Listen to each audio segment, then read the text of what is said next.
क्या आप solar panel लगवाना चाहते हैं? अगर आप सोलर पैनल लगवाना चाहते हैं तो ये हमारी वीडियो देखिए। ये वीडियो देखकर आपको बहुत ही बड़ा फ़ायदा होने वाला है। तो सोलर पैनल लगवाने से पहले आपको एक कॉपी पेन ले लेना है और देखना है आपके घर में क्या क्या लोड है। तो जितने भी लोड हैं उनको एक कॉपी पर लिख लेना है। जैसे फ़ैन हुआ, ग्राइंडर है, मिक्सर मशीन है, ओवन है, कूलर है, फ्रिज, मोटर, जो भी है आपको एक कॉपी पर इनको नोट कर लेना है। और कॉपी पर नोट करने के बाद में आप इन फ़ैन के किसी चीज़ के एक स्टिकर पर देखेंगे। जैसे मेरे पास में चार्जर है तो इस पर लिखा है 65 वॉट। फिर मेरे पास में एक पंखा है जिस पर लिखा है 55 वॉट। ऐसे ही आपको हर चीज़ के जो वॉट हैं उसको कॉपी पर लिख लेना है। लिखने के बाद में फिर आपको उनको ऐड कर लेना है। जैसे मैंने ये सभी के जो वॉट थे उनको ऐड कर लिया तो मेरा ये 3755 वॉट निकल के आया है। जो हमारा 3700 वॉट निकल कर आया है, अब हम इसको किलो वाट में कन्वर्ट करेंगे। तो किलो वाट में बदलने के लिए आपको पता है कि 1 किलो वाट में 1000 वाट होते हैं। तो जब हम इसे 1000 से डिवाइड करेंगे तो हमारा 3.7 किलो वाट निकल के आता है। आप सोचते होंगे कि हम तो 3 किलो वाट का सोलर पैनल लगवाने की बात कर रहे थे, लेकिन घर का लोड है वो 3.5 किलो वाट से ज़्यादा है।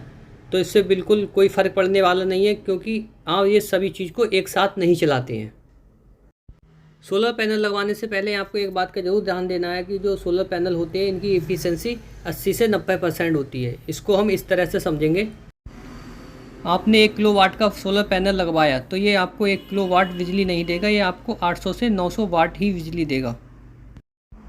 3 किलो वाट का पैनल है, इसमें से 300 वाट घटा देंगे तो ये 3700 वाट बचता है, जो 1 घंटे में 3700 वाट बिजली देगा, जो आपका होता है 2.7 किलो वाट। इतने लोड पर आप 4 पंखा, 1 कूलर, एक छोटा फ्रिज, एक पानी की मोटर दिन में 3 घंटा, एक LED टीवी, एक मिक्सर मशीन दिन में 1 घंटे और इसके साथ साथ एक AC दिन में 6 घंटे आसानी से चला सकते हैं।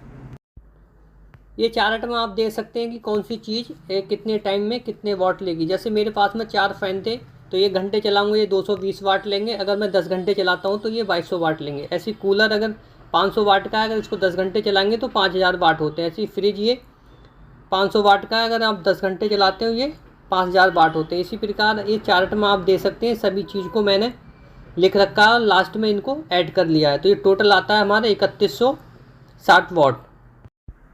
फिर इसको किलोवाट में बदलेंगे तो किलोवाट में आता है ये 31.6 किलोवाट। अब हम ये देखेंगे 3 किलो वाट के सोलर पैनल पूरे दिन में कितनी बिजली बनाएंगे। तो हमने माना पूरे दिन में अगर 10 घंटे धूप निकलती है तो 3 किलो वाट से जब 10 से मल्टीप्लाई करेंगे तो ये 30 किलो वाट आता है। तो ये 10 घंटे में 30 किलो वाट बिजली देंगे।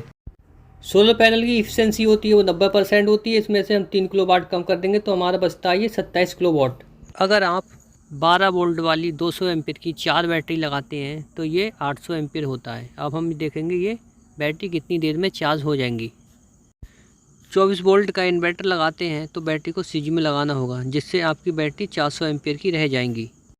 बैटरी को चार्ज करने के लिए सबसे पहले बैटरी के वॉट निकालेंगे। तो वॉट निकालने के लिए एक फार्मूला होता है, वाट बराबर वोल्ट गुणा एम्पीयर। हमारे पास में 24 वोल्ट की बैटरी थी और 400 एम्पीयर थे, तो इसको मल्टीप्लाई करेंगे तो 9.600 किलो वाट निकल के आता है। अब हम ये देखेंगे जो सोलर पैनल है वो बैटरी को कितने एम्पीयर से चार्ज करेगा। करंट निकालने के लिए एक फार्मूला होता है, वाट भागा वोल्ट।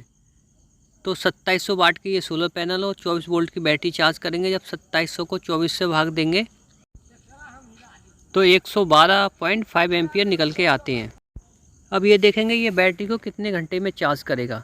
तो हमारे पास में 400 एम्पीयर की बैटरी थी और 112.5 एम्पीयर से इसे चार्ज करेंगे तो ये 3 घंटा 55 मिनट में बैटरी को फुल चार्ज कर देगा।